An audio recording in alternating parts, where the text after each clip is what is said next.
Dámy a pánové, toto není cvičení. Titanic českého zdravotnictví narazil na liberálně tržní ledovec. Na pravoboku je obrovská díra těsně pod nápisem No God a otvor okamžitě zaplavily farmaceutické firmy, podnikatele i ZIP. My jsme kormidlo lodi naprosto lehkovážně, lehkomyslně svěřili do rukou bezcitných, bezohledných a dravých důstojníků. Ouský, Cabrnoch, Schneider, Rád, Bém, Janoušek. Je to asi hodina, co jsem opustil strojovnu číslo 5. Je naprosto zatopená. Jakékoliv čerpání financí je naprosto neefektivní. Zatímco v podnikatelské třídě se ještě popíjejí chlazené nápoje, tak na dolních palubách už lidé zoufale bojují o holý život. Ta loď se nedá zachránit. Skutečně jdeme ke dnu všichni. A je naléhavě nutné okamžitě reflektovat situaci, spustit záchranné čluny a pomoci starým, nemocným, slabým ženám a dětem, aby se od potápějícího Titaniku vzdálili do bezpečné vzdálenosti. A já vás chci velmi naléhavě poprosit, všichni, kdo máte síly, možnosti a prostředky, abyste okamžitě se zapojili do záchranných prací. Já vám mohu mailem poslat evakuační plán, který spočívá v podstatě ve vybudování záchranných lodí, záchranného plánu, nového zdravotnictví, ale v podstatě i nového společenského uspořádání občanské společnosti. Je evidentní, že meditovat na potápějícím se Titaniku je naprosto neefektivní. Podívejte se, zdravotnictví je obrazem stavu společnosti. Takže pochopitelně, pokud se potápí zdravotnictví, potápí se celý společenský systém. A problém je v tom, že my už jsme měli 16 ministrů zdravotnictví a každý nastupoval do funkce s obrovským elánem a sliby systémové reformy zdravotnictví. Nikomu se nepovedlo zreformovat vůbec nic. A to nikoli proto, že by to byli hlupáci všechno, nebo neschopní lidé, ale proto, že ten medicínsko-farmaceutický komplex, což je zločinné spolčení farmaceutických firm, podnikatelských skupin, pojišťoven, BMů, Janoušků, medicínských špiček, že je to něco tak obludného a provázaného, že to reformovat nejde. A navíc zdravotnictví je pouze forma, kterou se expeduje medicína. A politici se nás snaží přesvědčit, že ekonomická krize nebo že ta krize zdravotnictví je způsobená nedostatkem peněz. To je zásadní omyl, to je úplně naopak. Ten nedostatek peněz není příčinou té krize, ale důsledkem toho, že obrovská spousta těch léků a vyšetření se v ordinacích praktikuje naprosto zbytečně. A to už není problém té formy, tedy zdravotnictví, ale problém toho obsahu, tedy medicíny. Ten problém je mnohem hlubší a nevzpomínám si ani na jediného ministra, který by se zabýval obsahem, tedy efektivitou, účelností a kvalitou poskytované péče. Takže pokud by někdo chtěl reformovat zdravotnictví, tak musí začít bezpodmínečně u reformy vzdělávání a vysvětlit lékařům, že nemoc je informace. Informace o tom, že člověk ve svém životě dělá nějakou chybu. O tom, jaký je, jakým způsobem a v jakých podmínkách rodinných a společenských žije. O tom, že dělá někde nějakou chybu a jeho nemoc je nutné řešit v souvislostech jeho života, rodinného, společenského. tedy konzultací.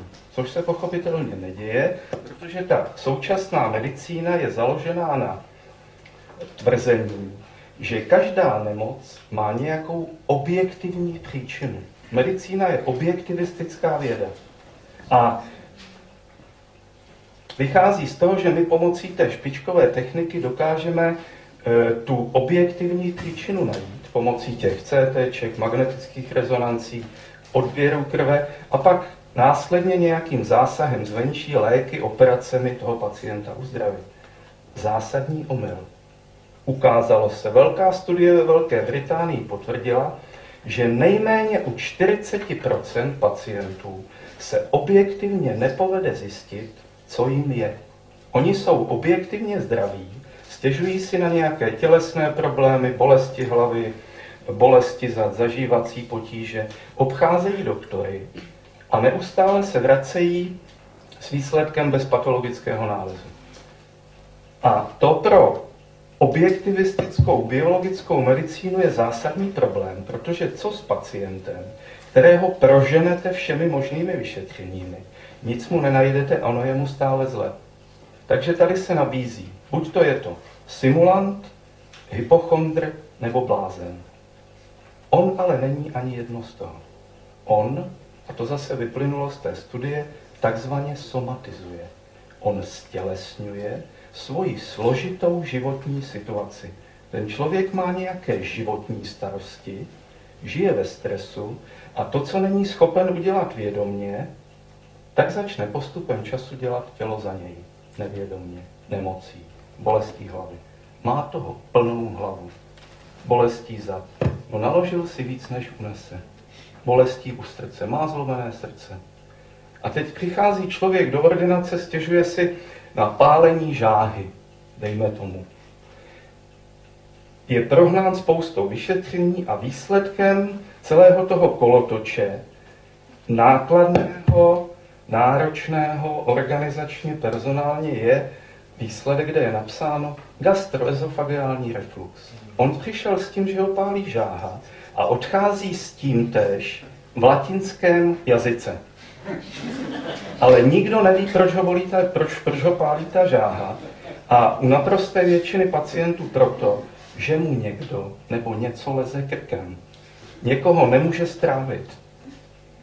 Přijde, stěžuje si, pane doktore, bolesti hlavy, napětí šíje zad, totéž rentgeny, CTčka, neurologie, závěrečná zpráva, vertebrogenní algický syndrom. Bolej ho záda. To je vítězství vědecké medicíny.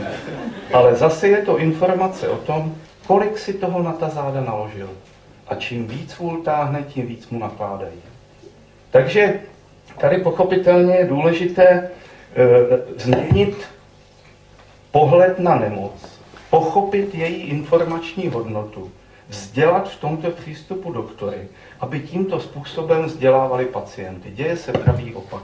Naopak nám jsou tedy vymývány mozky farmaceutickými firmami, které pochopitelně nemají zájem na tom, abychom takovýmto způsobem postupovali v ordinacích, ale doslova nás učí psát prášky. Tak nás to učí na medicínské špičky, na kongresech v exotických zemích, ti pak svoje zkušenosti předávají medikům, my pak v ordinacích pacientům a výsledek je totální rozklad zdravotnického systému. Takže pochopitelně tady, jak už jsem pověděl, pumpování dalších finančních injekcí do toho našeho tedy zdravotnického, ale i společenského Titaniku nikam nevede. To, o čem mluvím, je problém v podstatě velké většiny té západní medicíny, takzvaně biologicky orientované vědecké, takže s těmi finančními systémovými problémy se potýkají v podstatě všude, protože ten systém je založený nikoli na uzdravování lidí, ale na léčení chorob. Všimněte si, že akcie farmaceutické firmy Zentiva jsou obchodovatelné na burze. Majitel oceláren Chrenek si založil vlastní pojišťovnu, síť nemocnic. Ti lidé to mají spočítané. Je evidentní, že jejich zisk A růst ceny akcií závisí na tom, kolik lidí bude stonat a kolik se bude expedovat medicínské péče. Každý uzdravený pacient pro ně znamená ekonomickou ztrátu. A je tady motivace, skutečně systémová motivace k tomu léčit a nikoli uzdravovat. Takže já radím svým blízkým, nechoďte k doktorovi. Ve chvíli, kdy máte nějaký zdravotní problém, zastavte se, zamyslete se, co vám tělo tou nemocí chce sdělit. Pochopte vlastní nemoc a pokud to uděláte, v naprosté většině případů tu chybu najdete. A pokud změníte chování, tak se uzdravíte. A pokud to neuděláte a budete užívat léky, tak jste odsouzeni k léčení až do úplného uléčení.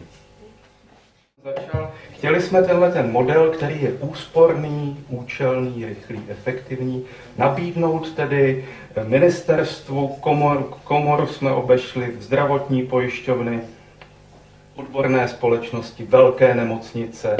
Jediný, kdo na to zareagoval, byla paní ministryně Emmerová, která mi napsala, že psychosomatická medicína je jí nesmírně blízká, že jí strašně fandí a že ji bude podporovat z titulu ministryně okamžitě, jakmile vyřeší finanční krizi.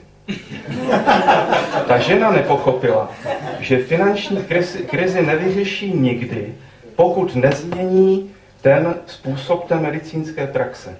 A co se týče motivace pacientů, já v tom vidím základní úkol, úlohu doktora. Podle mě doktor by měl mít schopnost pomoci pacientovi najít životní chybu, kterou dělá a vysvětlit mu, jak jeho život a jeho chování souvisí s nemocí. Poradit mu, jak má svoje chování změnit, aby se uzdravil. To znamená mobilizovat ten vůbec nejcennější lék, který existuje, což jsou samouzdravné schopnosti. Pokud to člověk udělá, pokud pochopí, že on je zodpovědný za svoje zdraví, že nemůže spoléhat na zázračnou medicínu, zázračné léky, že musí opravdu tu zodpovědnost za sebe, ale i za svoje okolí, za tento svět, vzít do vlastních rukou, tak pak je šance. Já se snažím to těm lidem vysvětlit a nabídnout informace. Ale je na nich, jakou cestu zvolí. Já se vždycky zeptám pacienta, když vstoupí do ordinace, chcete se léčit nebo se chcete uzdravit? Všichni stuhnou, koukají, co blbne. No, chci se uzdravit. Dobrá, tak se posaďte a budeme si povídat o životě. A o tom, co vy můžete a musíte udělat, jak je potřeba pracovat sám na sobě, abyste se uzdravili. A když se to ti lidé dozvědí, tak mi někdy poví, no máte pravdu, doktore, je to tak, ale to já nemůžu. Já jinak žít neumím, nechci, nebudu, dejte mi ty prášky. To je jeho volba. No, já bych na právní spory nebo na jakoukoliv tedy podporu institucí politiků ale vůbec nespoléhal. Já od našich politiků nečekám vůbec nic dobrého a myslím, že nebudu zklamán. Takže my jsme se s kolegy snažili prosadit tedy v rámci toho systému a pak jsme dospěli tedy k závěru, že tento způsob myšlení a tento způsob medicínské praxe není kompatibilní s tím průmyslově obchodním pojetím medicíny. My jsme se od toho vzdálili, jako od toho Titaniku. A mě zaujalo to vaše srovnání s péčí o auto. Já dokud jsem pracoval na klinice Všeobecné fakultní nemocnice, tak ke mně přicházeli pacienti a stěžovali si, pane doktore, mám zablokovaný záda, tak mi je odblokujte. V koleni mi drže, tak mi tam píchněte nějaký ten roztok, tu kyselinu hyaluronovou, aby to líp klouzalo, pak mi zkontrolujte tlaky a tuky, dolejte ty tekutiny, dorovnejte to těma práškama, tady máte to tělo, já vám ho tady nechám a puste se do toho. Já si počkám v čekárně a pak vám tam zamává kartičkou pojišťovny a naskočí do toho těla, sešlápne pedál teda životního stylu až na podlahu a teď běda, když tam ještě něco klepe. No, to se ten doktor teda moc nevytáhl. Dojedu do značkového servisu na Homolku a mají tu diagnostiku, roboty, že jo, robotickou medicínu. No, skutečně autoservis se vším všudy. Lidé se takto vnímají, takto se sebou zacházejí a domnívají se, že toto je tedy způsob, jak pečovat o svoje zdraví. A byli velice zklamáni, dokonce si stěžovali, když jsem třeba pacienta neposlal na rentgen, nebo mu, nedej bože, nenapsal prášky. A pak jsme se od toho systému odpoutali, začali jsme, děláme to 10-15 let, prostě na zelené louce budovat nový systém medicíny. Ekologické, nepráškované. A v posledních 2 letech došlo k úžasnému obratu. Skutečně ordinaci mám na mnoho měsíců zablokovanou. A pacienti přicházejí s úplně jiným požadavkem. Ne, tady mě máš, doktore, udělej to. Ale přicházejí, pane doktore, já už nechci brát ty prášky, poraďte mi, co mám udělat, abych je brát nemusel. Jestli to nejde nějak jinak. Výživa, pohyb, mezilidské vztahy. Takže já vidím jedinou šanci prostě odzdolat. A pojišťovna vám to zaplatí? My pochopitelně jsme svázáni systémem. Takže zatímco dokud jsem pracoval na klinice, tak jsem fungoval jako na běžícím pásu. Jel tam jeden pacient za druhým a měl na každého 10 minut. A dneska mám na každého pacienta hodinu, ale vykážu pochopitelně 6krát méně bodů. Takže toto není cesta tedy k penězům. Nám to pojišťovna teda uhradí, někdy taky neuhradí. Ale my to bereme jako investici do budoucnosti. S tím, že já jsem pevně přesvědčen, že ten systém už skončil. Pokud se někdo domnívá, že tento stát, který už v podstatě neexistuje, že nám zajistí nějakou sociální nebo medicínskou péči, to se obávám, že nikoliv. Takže my se snažíme pacientům nabízet úplně jinou medicínu, aby až se to tedy definitivně položí, aby byli ochotní tu kvalitu zaplatit i hotově. A nebyli jsme nijak svázáni tedy s těmi pojišťovnami, které peníze, které dneska vyberou, tak zítra okamžitě vyplatí. Už nejsou rezervy. Došly. IZIP 2 miliardy. Rozkradeno, vytunelováno. Děkuji. Já doufám, že moje vystoupení nevyznívá způsobem proti biologické medicíně. Já si hluboce vážím těch možností technických, farmaceutických, sám léky používám, ale v úplně jiném režimu. Nejprve je nutné pochopit nemoc, poradit pacientovi, vysvětlit mu, jak jeho život a jeho chování s tou nemocí souvisí. Poradit mu, co on má udělat pro to, aby mobilizoval samouzdravné schopnosti. A teprve tehdy, když je evidentní, že ty jeho vlastní síly na zvládnutí nemoci nestačí, okamžitě nasazují léky. Antidepresiva, antibiotika, kortikoidy. A děkuji tedy, klaním se té evidence-based medicine, že mám tuto možnost. Ale ty léky nasazuji vždycky jenom krátkodobě jako podpůrný stimul, aby se ten pacient odrazil ode dna a znovu našel síly k té životní změně. Nikoli, že mu je nasadím tak, jak se dneska děje, že se lidé vyděsí a celý ten systém je založený na vyvolání strachu. Ohrožuje nás cholesterol, ohrožuje nás artróza, Evropská unie. Lidé se začnou bát a ve chvíli, kdy se začnou bát, ztratí kontrolu sami nad sebou a můžete s nimi manipulovat. A nahnali miliardy lidí po celém světě aby užívali léky proti cholesterolu.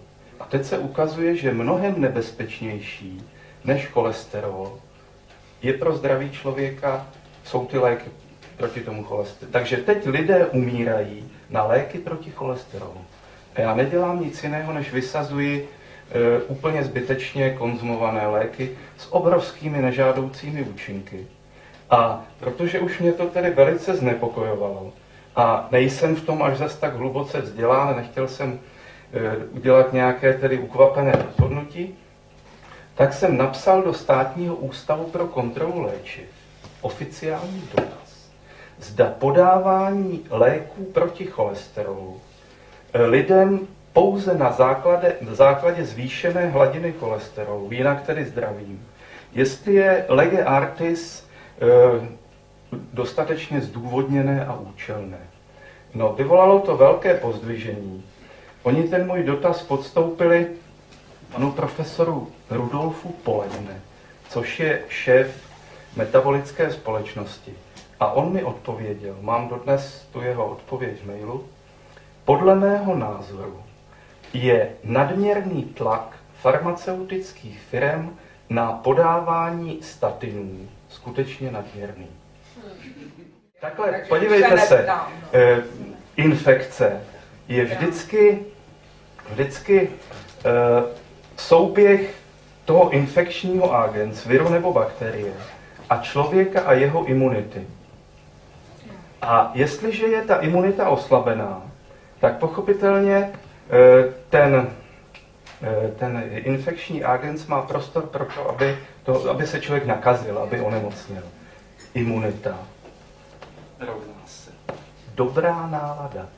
Pokud je člověk v dobré náladě, v psychické pohodě, taky máme obor psychoimunologie.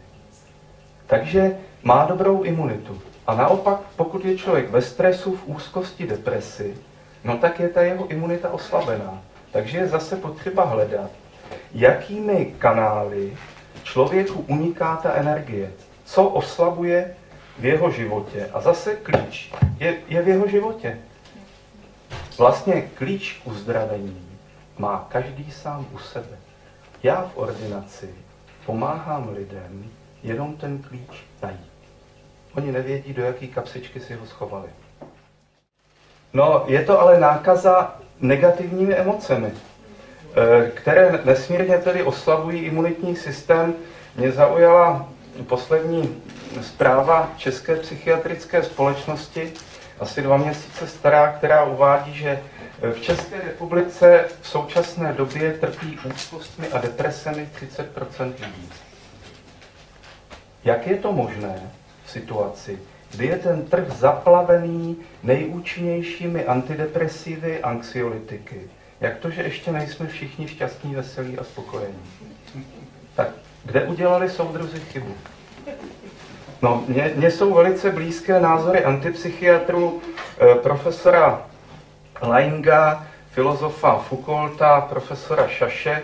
Podle nich totiž duševní choroby v podstatě oni je neuznávají jako samostatné biologické jednotky. Oni tvrdí, že i ty nejvážnější zdravotní obtíže jsou, cituji, životní strategií člověka na podmínky, které nejsou k životu. Tedy lidé v této zemi stůňou protože společenské podmínky nejsou k životu. A pokud budeme žít v těchto společenských podmínkách, tak možnosti medicíny jsou v podstatě mizivé. Já zjišťuji, že už nemám těm lidem co nabídnout. To už jsem četl dokonce, že se budou antidepresiva vydávat někde na benzínových pumpách. To už opravdu může být automat jak na žvejkačky. Tam si každý prostě ten citalopram, Neurol, Lexaurin odebere a nepotřebujeme doktory. K tomu to skutečně spěje pod vedením našich šílených vůdců. Podívejte se, já už dneska nemám problém těm lidem vysvětlit, kde je podstata jejich nemoci.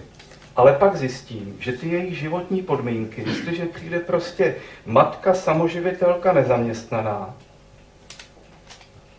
jsou tak extrémně tedy náročné, že nakonec mi skutečně nezbyde nic jiného, než je napsat ty antidepresiva. Jako vysvětlit ty paní, musíte životosprávu, musíte odpočívat, relaxovat, meditujte. To bych se hanbou propadl. Opravdu ty lidi jsou v tak zoufalé situaci životní, že nevědí kudy kam v této společnosti. Takže já si myslím, že řešení není v tom, když se každý tedy uzavřeme, budeme meditovat, ale že se spojíme síly a pokusíme se tedy zachránit, co se dá a koho se dá. A pokusíme se vybudovat tedy jednak tu novou medicínu, ale vlastně i nové společenské uspořádání. To, o čem mluvil Václav Havel, tedy tu občanskou společnost. Ale to za nás nikdo neudělá. Na mě, teď lidi mě atakujou, no tak výborně, tak to je úžasný, tak co navrhuješ? No ne. My společně, vy tady, my všichni musíme skutečně pochopit vážnost situace a začít vzít prostě ty vesla do ruky a začít pádlovat co nejdál od potápějícího se Titaniku. Nečekejte to ode mě. Já to pacientům taky říkám, já vás nespasím. Nechoďte za mnou s tím, že já vás uzdravím. Uzdravit se můžete jedině sami. Já vám poradím jak, ale odpracovat si to musíte vy.